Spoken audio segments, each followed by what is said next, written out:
Hello, everyone. Can you guys hear me?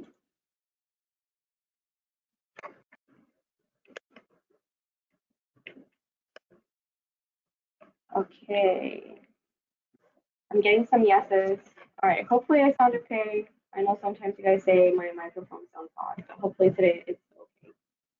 Sorry, I'm popping on a little bit late. Muffled.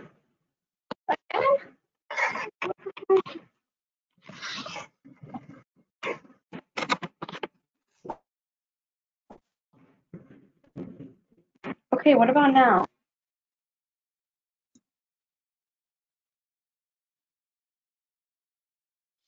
Better? Okay. Okay, good, good. Sorry. You guys know I'm a little technologically challenged. Okay, guys, so I was actually trying to see if we had somebody on the line. So we have Charles. Charles, are you on the line? Type in the chat. Charles Leticia. So I wanted to Oh, yay, he's here. I wanted to congratulate Charles. He's one of our recent group members who passed and was able to get his certification in infection prevention and control. And he actually works at one of our local health departments. So I'm going to mute you so you can tell us a little bit about your experience. Okay, so let's see. Oh, well, you're self-muted. So you'll have to unmute on your side. Okay, Can you hear Charles, me? hello? Yeah, can you hear me?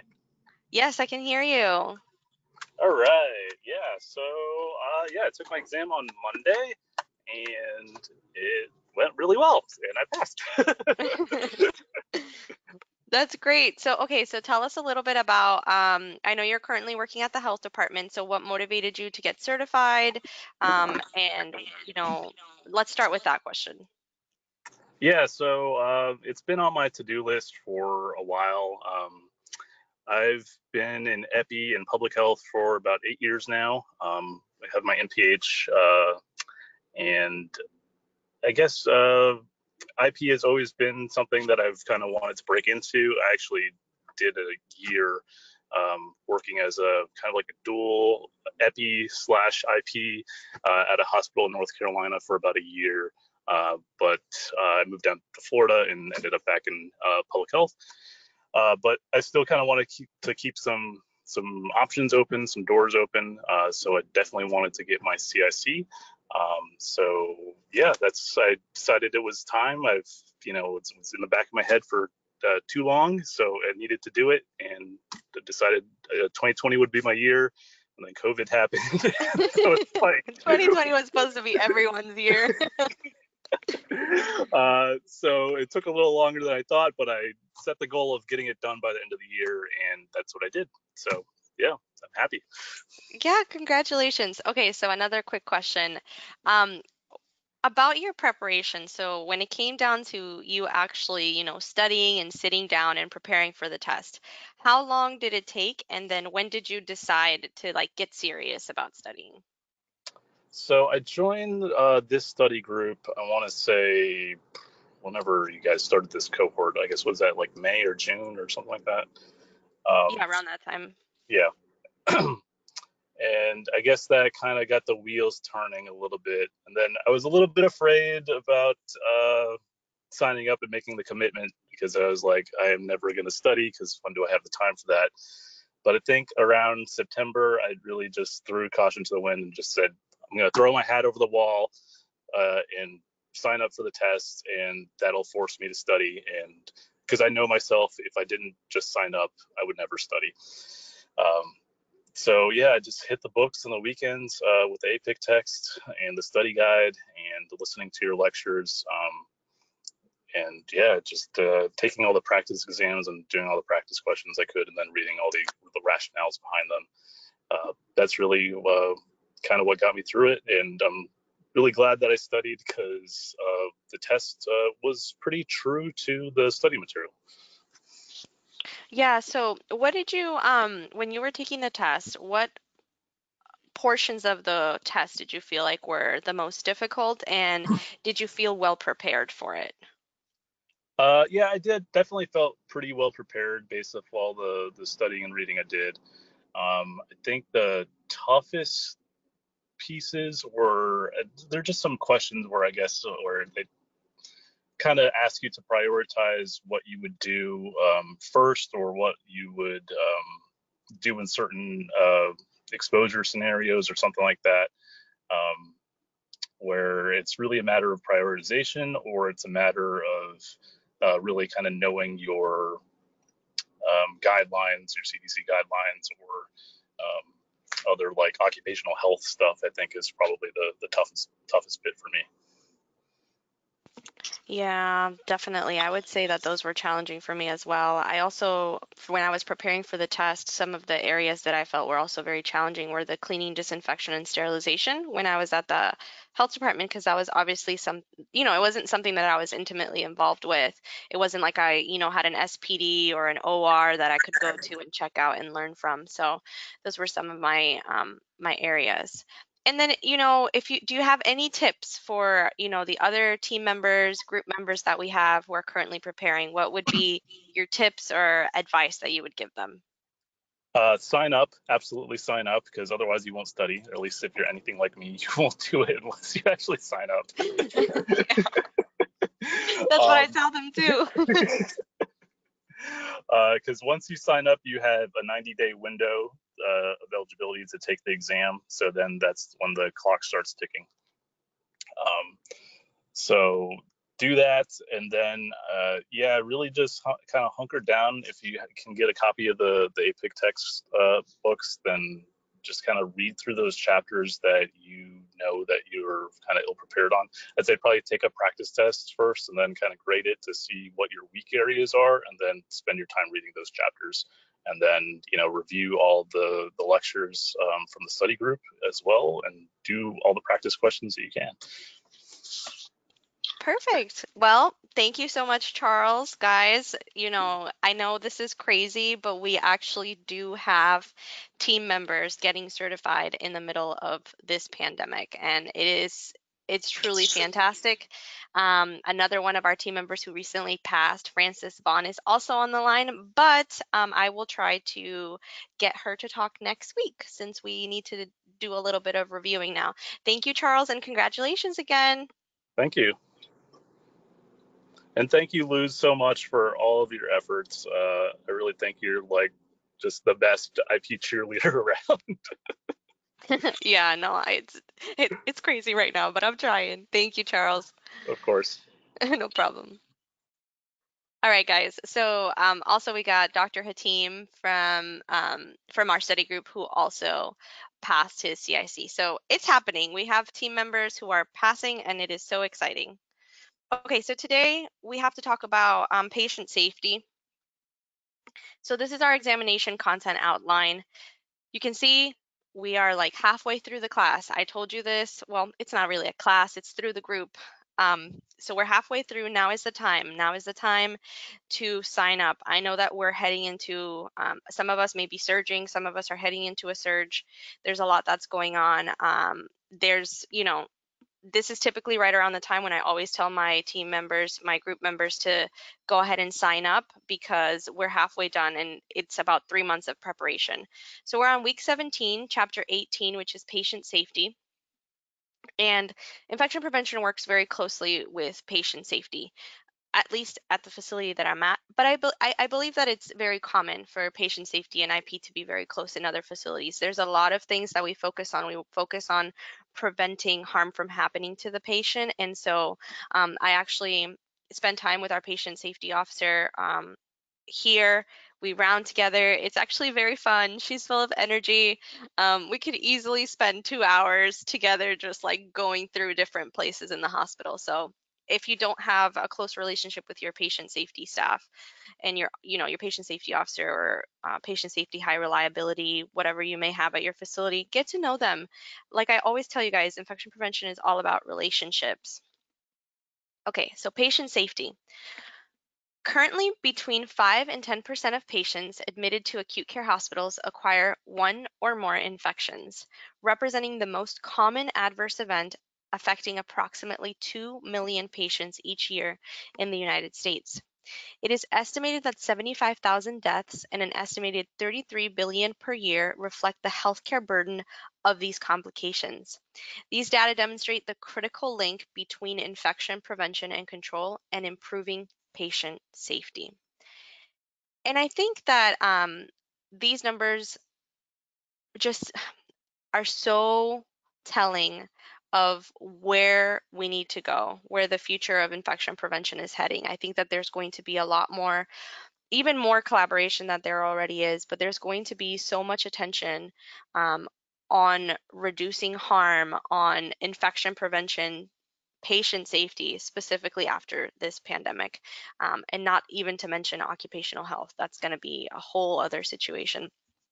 But what this is trying to say is that the care that we provide, everything that we do within our hospitals can have a negative effect on people if we are not careful and if we don't follow best practices.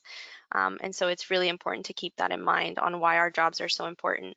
The single greatest impediment to error prevention in the medical industry is that we punish people for making mistakes.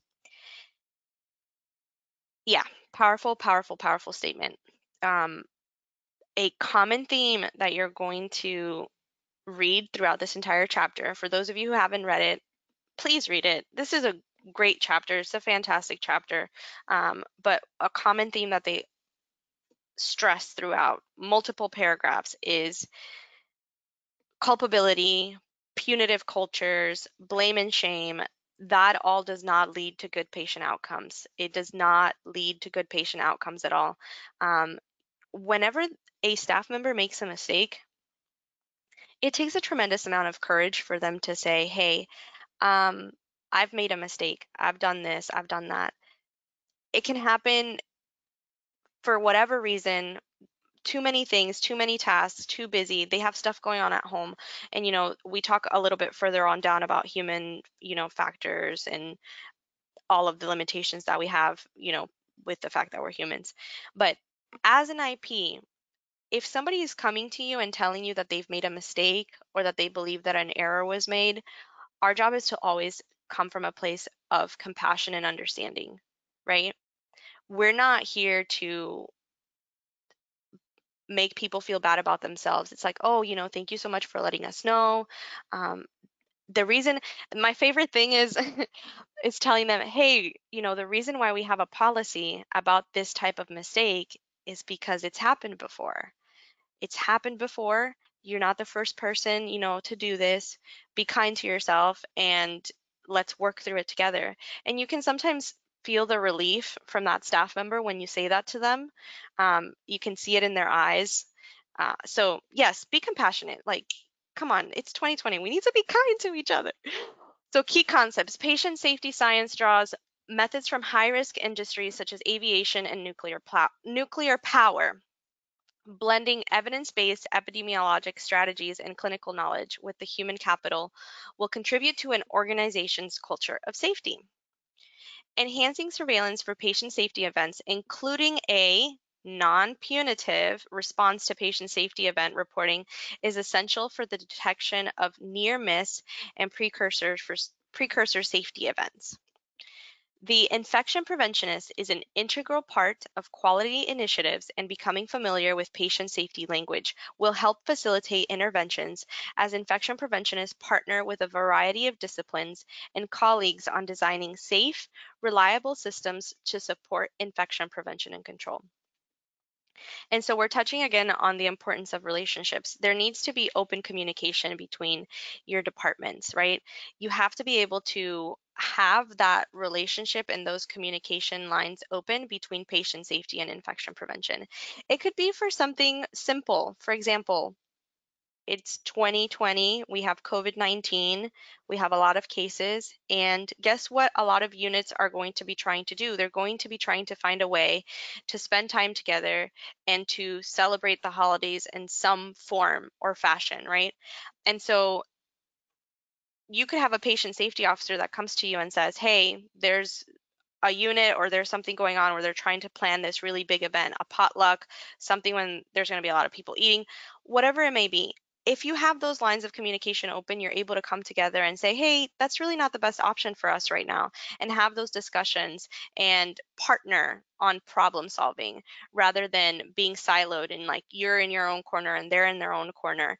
Communication is really, really important. All right, so to err is human. The Institute of Medicine defines a medical error as the failure of a planned action to be completed as intended, or the use of a wrong plan to achieve an aim. So that's kind of an important definition. That's an important definition to know. The Committee on the Quality of Healthcare in America was established in 1998 by the Institute of Medicine, and its first report to Err is Human estimated that between 44,000 and 98,000 Americans die each year as a result of medical mistakes, with an associated cost of $17 to $29 billion. So when this was published, this really signified a move from a more traditional medical and nursing model that looked to blame mistakes on individuals, their lack of adequate training, or their lack of compliance with policy or procedure, which may indeed be inadequate or error prone. So when you're publishing, you know, when they looked at this and they looked at all of the medical errors that are happening, this was really monumental because we started seeing, hey, there are things that we can implement. We can fix our policies. We can have better systems. We can have better procedures that help staff avoid these errors that have adverse outcomes for our patients. Okay, so what are our most common adverse errors? Medication and transfusion errors, infections, complications of surgery, including the wrong site surgery, suicide, restraint-related injuries, falls, burns, pressure ulcers, misidentification, and wrong diagnosis or treatment. So since we have this list of our most common adverse errors, there's something that is really important and that definitely plays an impact in a lot of these. What is that? Where things can be missed if this isn't working properly.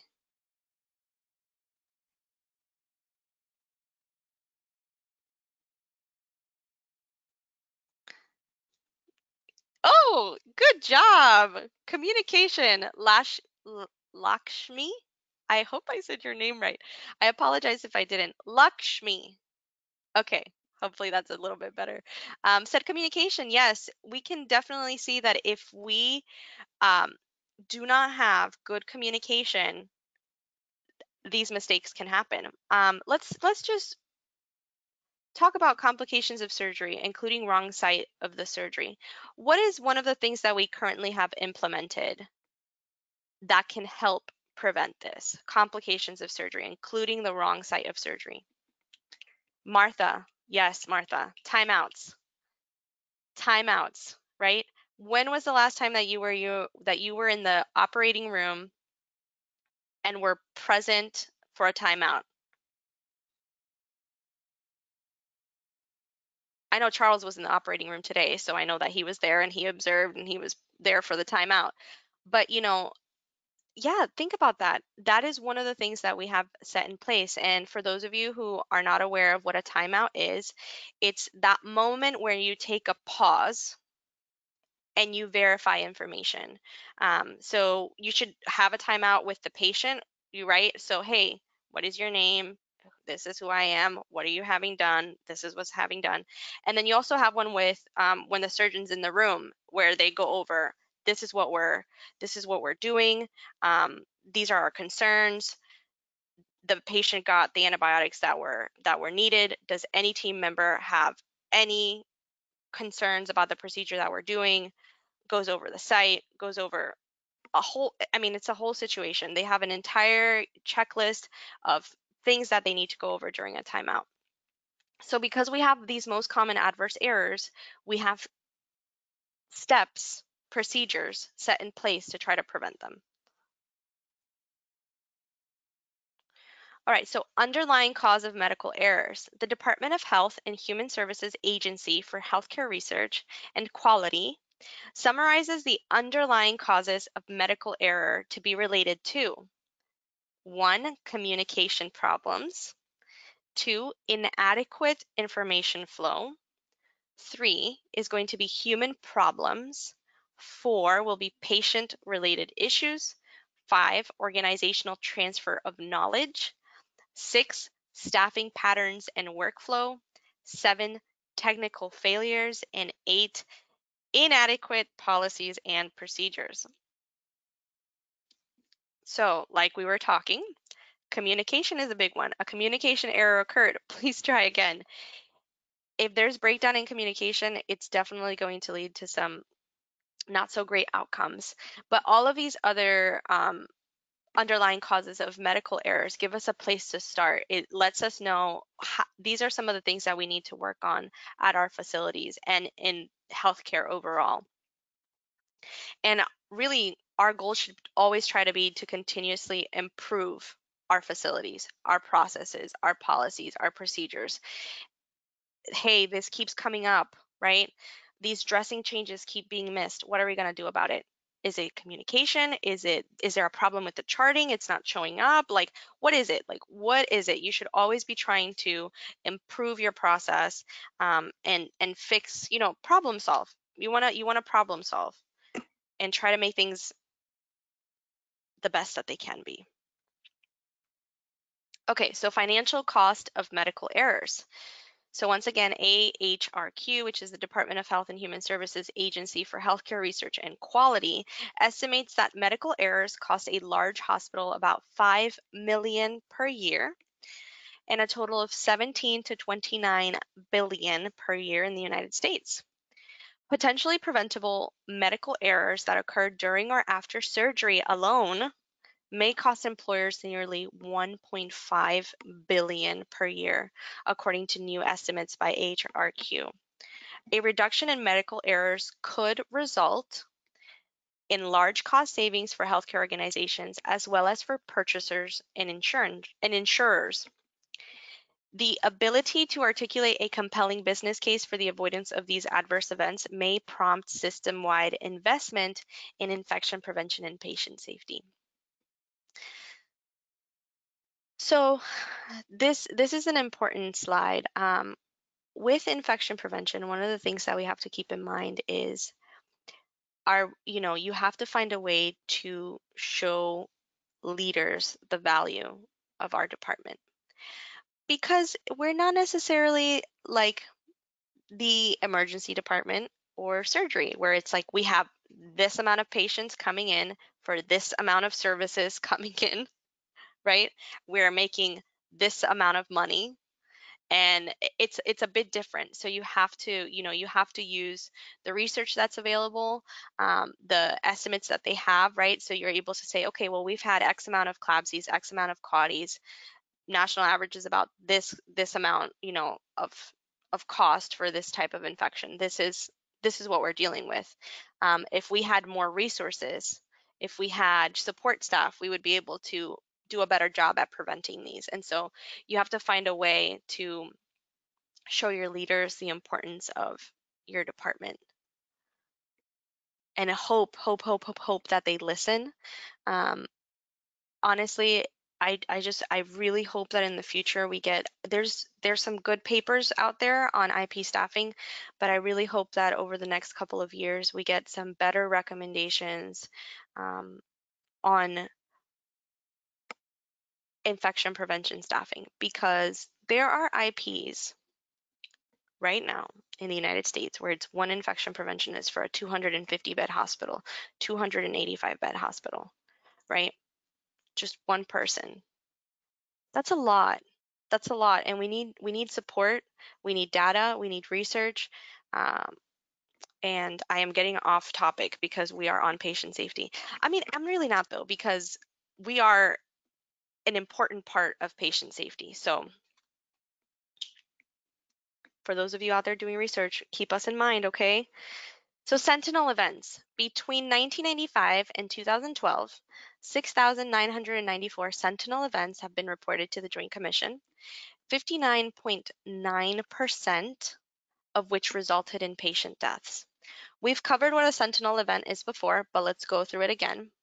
A sentinel event is an unexpected occurrence involving death or serious physical or psychological injury, or the risk thereof. Serious injury specifically includes loss of limb or function. The phrase "or the risk thereof" includes any process variation for which a recurrence would carry a significant chance of a serious adverse outcome. Okay, so this is a really important definition. It's covered in patient safety, it's covered in quality concepts. You need to make sure that you know what a sentinel event is, just for life knowledge, for your field, for the field that you're working in, for being an infection preventionist, and for studying for this certification. You have to know that definition. Such events are called sentinel because they signal the need for immediate investigation and response. The terms sentinel event and error are not synonymous. Not all sentinel events occur because of an error, and not all errors result in sentinel events. And that's important. You can't just use them the same. They are not synonyms. They're not the same thing. You have to make sure that you know that there's a distinction between your errors and your sentinel events. Okay, I hope everyone gets this question right. What is the most common method of evaluating major incidents, sentinel events, and medical errors? A, SWOT analysis, B, root cause analysis, C, statistical process control, or D, PDSA?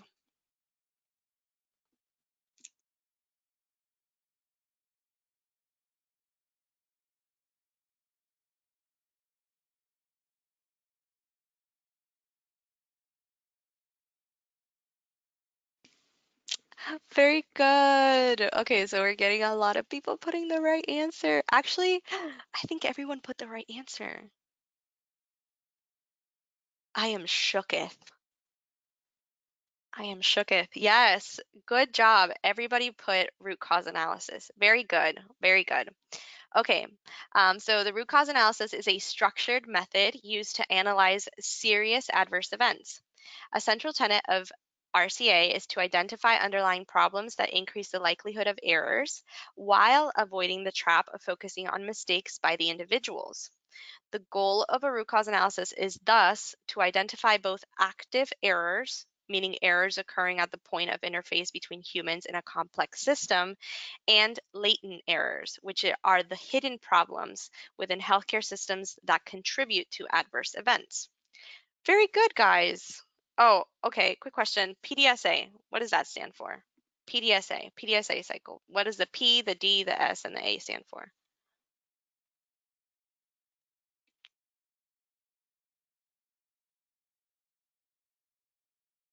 Plan, do, study, act. Good job. Good job.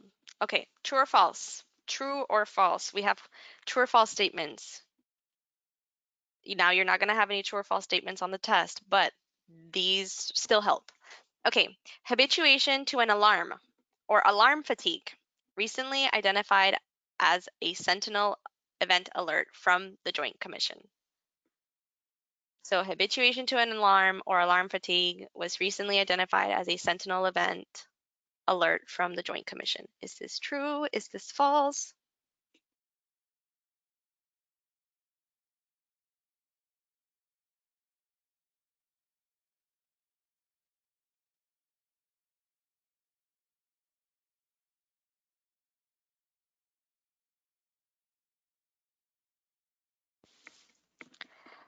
Okay, so alarm fatigue. Do you know how you're on your phone and you're just looking at whatever, you're on Reddit, perhaps on TikTok, who knows nowadays, and your phone just tells you, hey, you have 10% left, and then you don't pay attention to it? And then it's like, hey, you have 5% left. You don't pay attention to it. And then before you know it, your phone is like, goodbye, we're done. So that's the way I think about it. Your, oh no, Luz, what are you doing? Okay, well, anyway, you know the next one is false. But habituation to an alarm or alarm fatigue was recently identified as a sentinel event alert from the Joint Commission. Now, the example that I was talking about is a phone, right? It's a phone where, okay, great, I charge it. All right, but let's talk about, what if we miss a sepsis alert? What if we have an alert that pops up on the computer? Patient's potassium levels are critically low, critically high. Sodium, right? These things can result in a tremendous amount of harm. And so this is why it's considered a sentinel event, right? Alarm fatigue. We have so many different, I mean, just walk onto a unit, just walk onto a unit, sit down and just listen. Just listen to the amount of noise, right? Yes. Okay. So we have IV pump alarms, cardiac rhythm alarms, tele monitor beepings. Think about bed alarms for fall risk. Think about all of the noise that is happening on a unit, and think about how many messages and windows and alarms are popping up on the computers for our healthcare members. And so you can see how, yes, alarm fatigue is a huge issue because it can cause you to miss something that's really, really serious. So the Joint Commission, yep, you said what you said. Okay, so each year in the United States, 7% of hospitalized patients develop an HAI. That is false because it's actually a little bit of a lower percentage. In 2014, we were reporting around 4%. They're probably not going to ask you the percentage, so this was more of a fluff question. And then the last one, so true or false, the Joint Commission defines sentinel events and requires accredited facilities to complete a thorough and credible root cause analysis and action plan within 45 calendar days of becoming aware of the event. Is this true or false?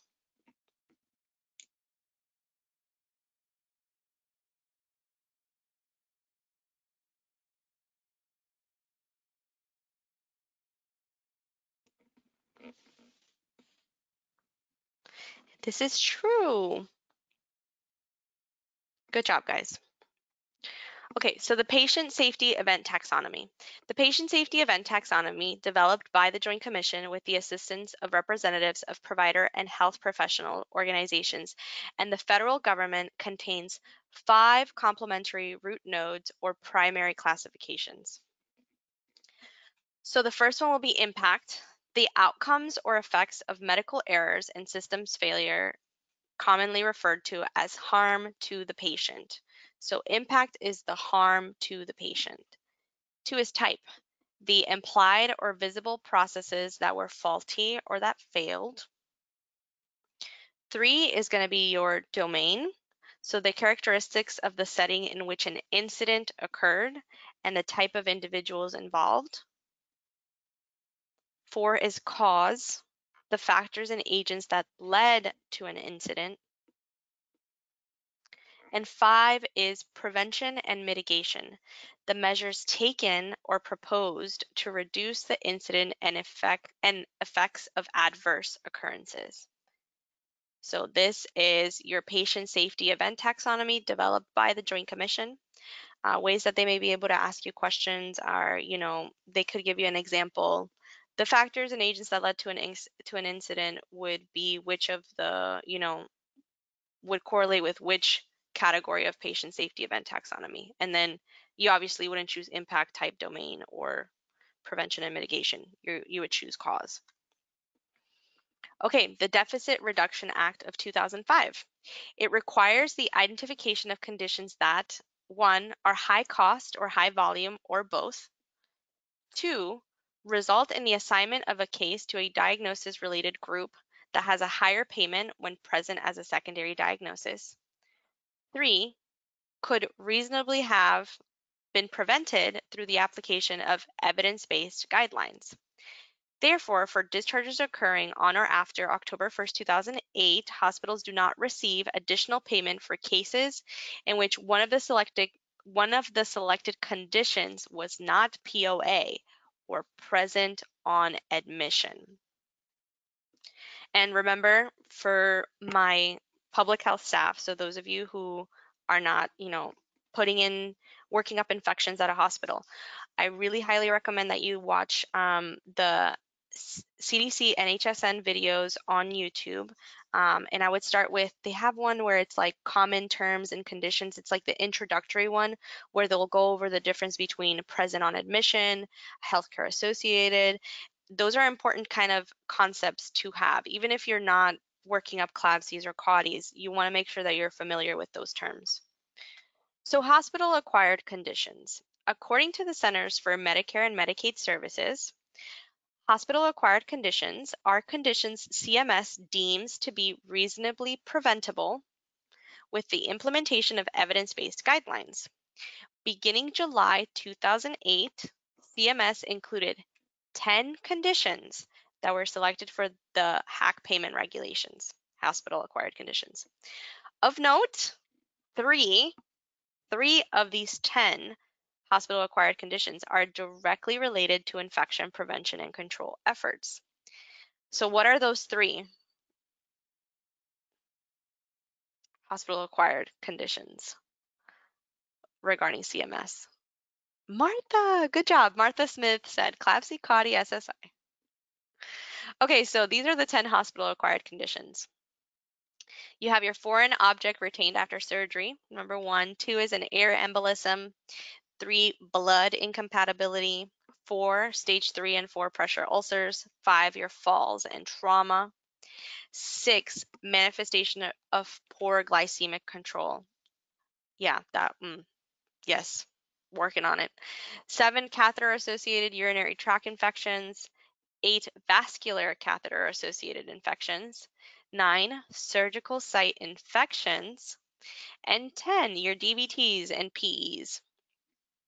So like Martha said, and we had a bunch of other people, Gina, Joyce, we're all answering, yeah, the 3. You have your CAUTIs, your CLABSIs, and your SSIs we're right there. Right there. We are involved with this section. Okay, so our culture of safety. Organizational culture can be described as a set of values, guiding beliefs, or ways of thinking that are shared among members of an organization. It is the feel of an organization that is quickly picked up by new members. Culture is the way we do things around here. This is really important. When I worked at the health department, part of my job included going out to hospitals and long-term care facilities and doing assessments.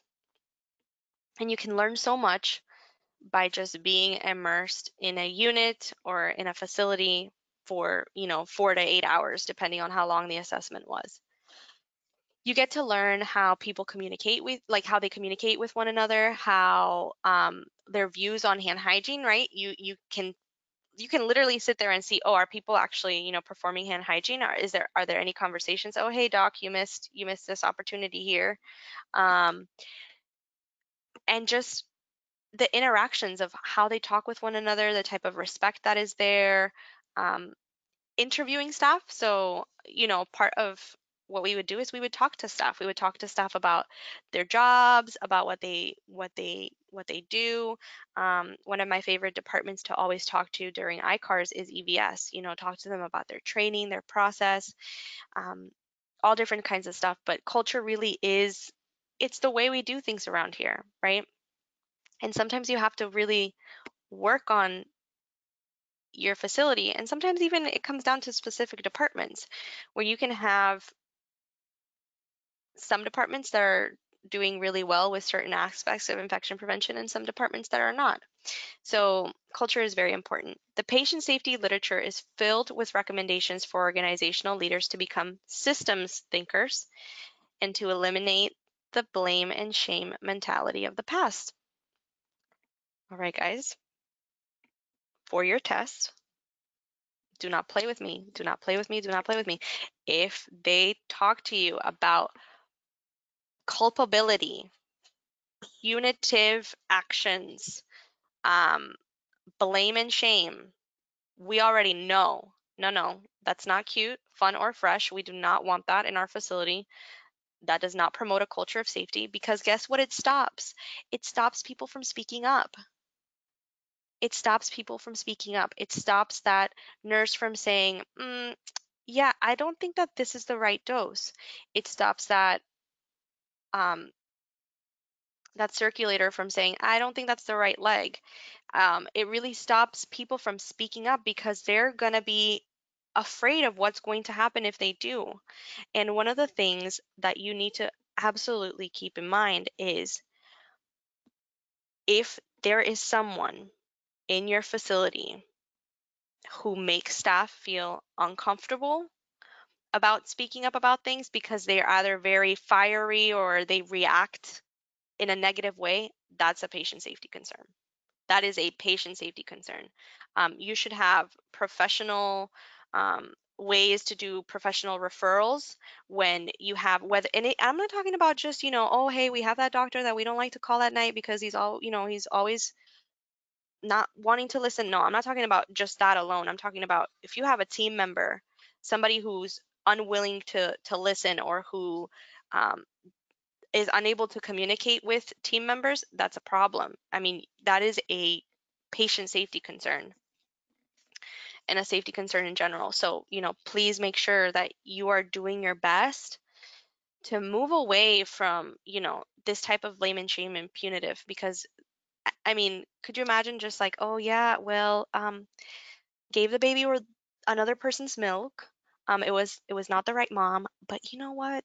I think that my chances of getting fired are pretty high, so I'm just not gonna say anything. Just not gonna say anything. Just gonna keep this to myself, and it's gonna be okay, right?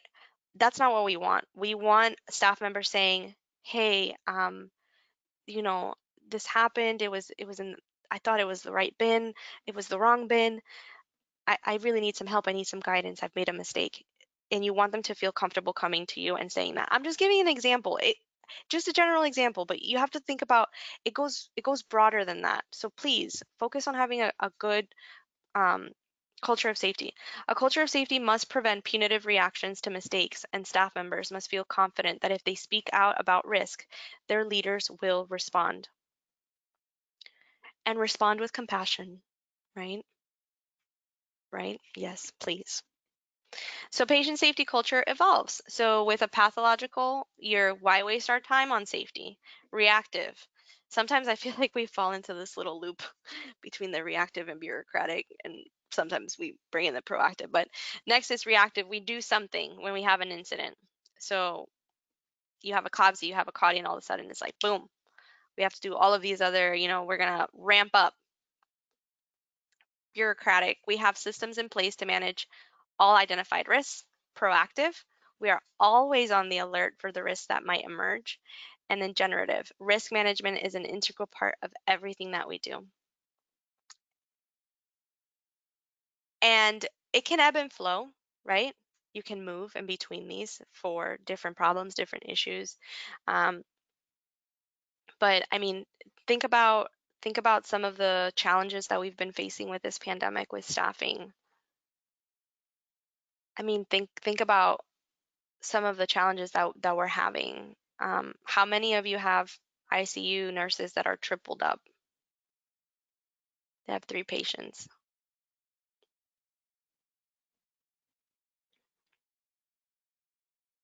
I'm getting some yeses. Yeah. So when we have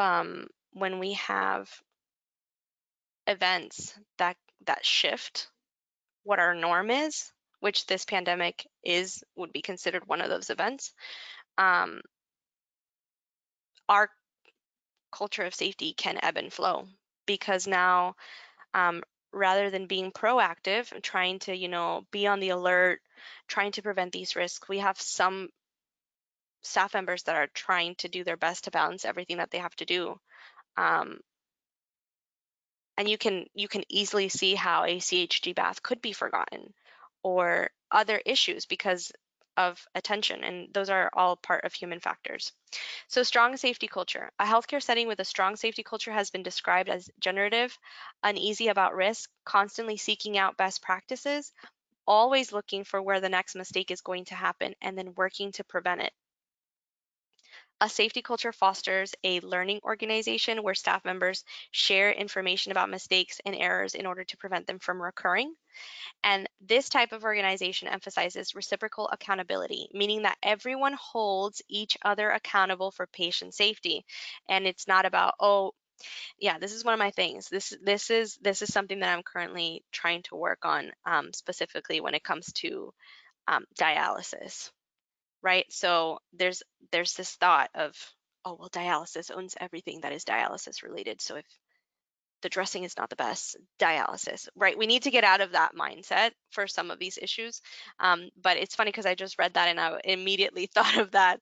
But everybody needs to be held accountable. Reciprocal accountability, meaning that everyone holds each other accountable for patient safety, and we don't point fingers. We're not pointing fingers and saying, oh, it's them, and they're not saying, well, no, it's actually them. It's, oh no, let's come together. Let's see, we're all responsible for this patient. We're all responsible for their outcomes and their care. So let's come together. So the 5 tools. Now, I know some of you actually, you tell me that you listen to me, like while you're exercising or doing other stuff. And so these are the 5 tools and we're going to read them. It's not my favorite, but it's important information that we got to read.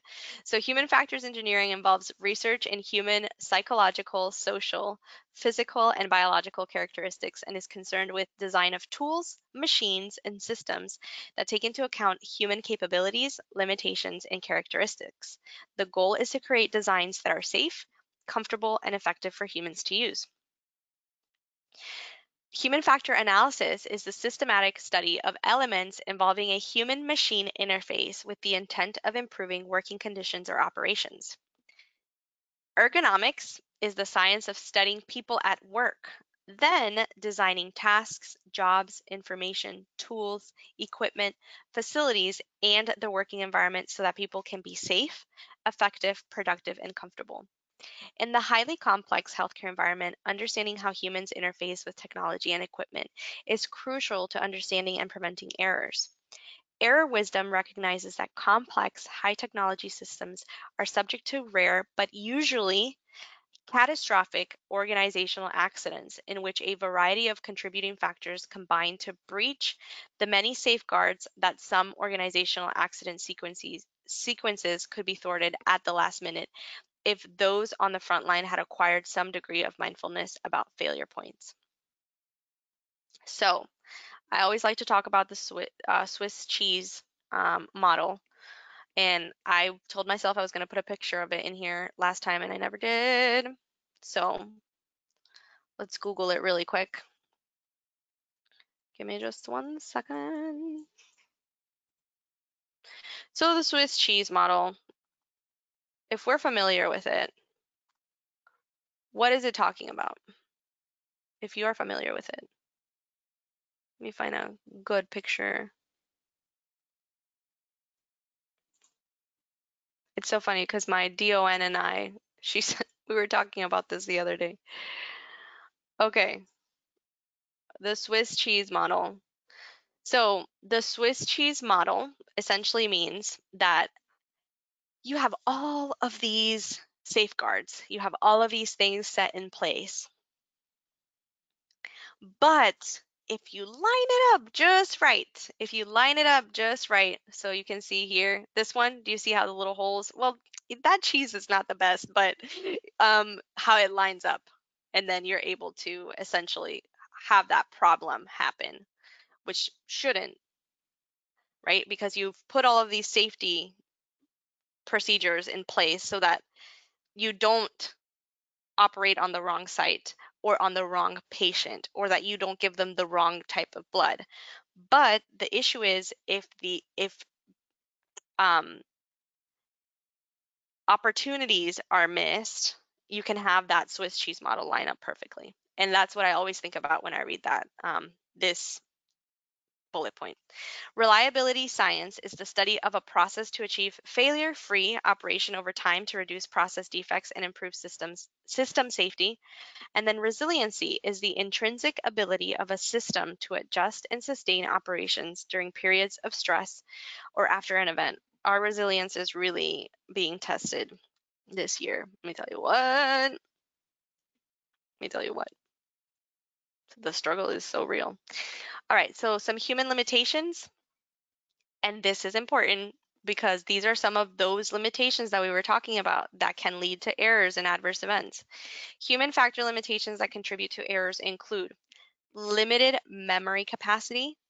5 to 7 pieces of information are typical for short-term memory, so limited memory capacity. You can see how easily staff members can forget things, and then it's the end of the day and they've realized, oh, wow, I forgot this really important thing because I had 14 other things that I needed to do. Negative effects of stress and associated cognitive tunnel vision used to compensate and focus in highly intense situations. Yep. Negative influence of fatigue and sensory overload. Yep. And overdependence on multitasking skills of staff in complex work environments. And this is where where our errors happen, right? We expect so much from our healthcare workers. And trust me, they're smart. They're smart, dedicated people. But the problem is that they're human. We are not machines. We are not perfect. We are not going to remember everything that we need to remember.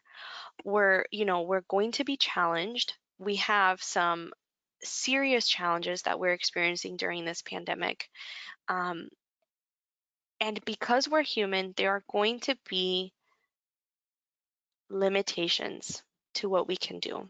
And so that is why we have our patient safety departments, our infection prevention departments, our staff, our leaders who are all working together to come up with what is the best process? What are our, what is evidence-based guidelines, recommendations that will help us help our staff so that they can in turn help our patients, right? I really want to take some classes on human factors engineering. If y'all know anybody who's teaching, let me know. I know Johns Hopkins, I think, teaches a couple courses, but they is expensive. Okay, the second victim. So in 2000, Dr. Albert Wu described healthcare personnel involved in an unanticipated adverse event as the second victim. These involved providers may feel personally responsible for the unexpected outcome and believe they failed the patient and may demonstrate doubts in clinical skills and knowledge base. And the healthcare personnel involved in a medical error want a system assessment, the support of colleagues, a sense of shared responsibility for the error with leadership, a preventative action plan, a commitment to fix system problems, and often psychological counseling. So really the second victim is trying to say, hey, when an error occurs, when there's a failure in our process, our providers are being seriously affected by it. And it's something that's very difficult for them to know that because of an error, a life was lost or some other type of event occurred. So once again, like I always tell you, it's so very important to be compassionate with your healthcare members, with your staff members. Okay, and then this is our last question. Wow, I made it right on time. I'm usually not like this. I usually don't do this. Okay, so question 1, and it's really the only question we have. Blank is a systematic, proactive method for evaluating a process to identify where and how it might fail and to assess the relative impact of different failures in order to identify the parts of the process that are most in need of change. A is a PDSA, B, RCA, C, FMEA, D, DMAIC, DMAIC. Okay, so what is the answer?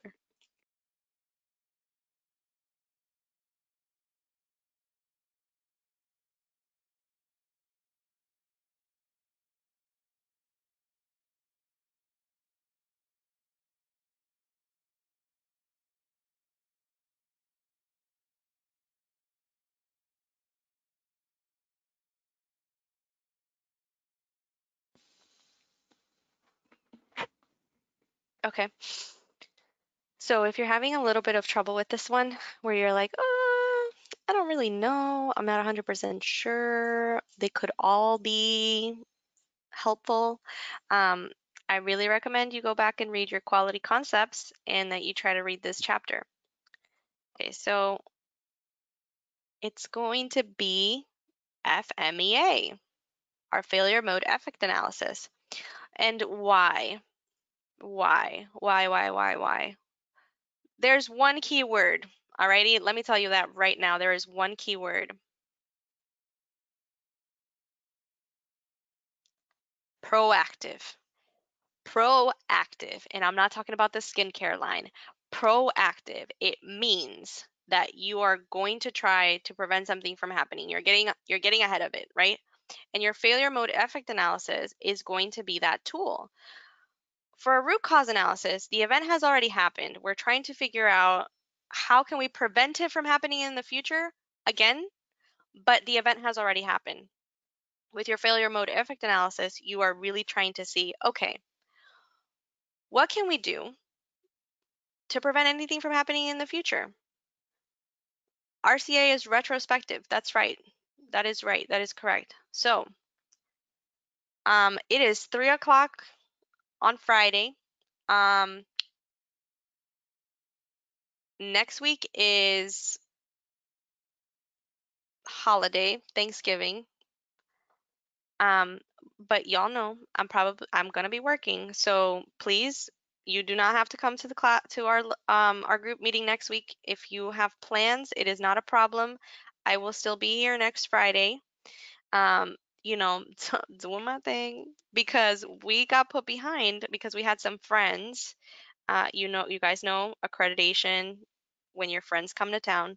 So I will still be here. The recording will be available. You guys will be able to listen to it. Good luck to those of you who are sitting for your exam soon, and let me know if you have any questions. Hope today was okay. I know, we didn't have as many questions as we usually do. It wasn't as poppin' as it usually is, but this is important stuff and important topics that we need to cover. So thank you guys and have a wonderful, wonderful weekend. And if you don't participate next week, then I will see you the week after. Okay? Thank you.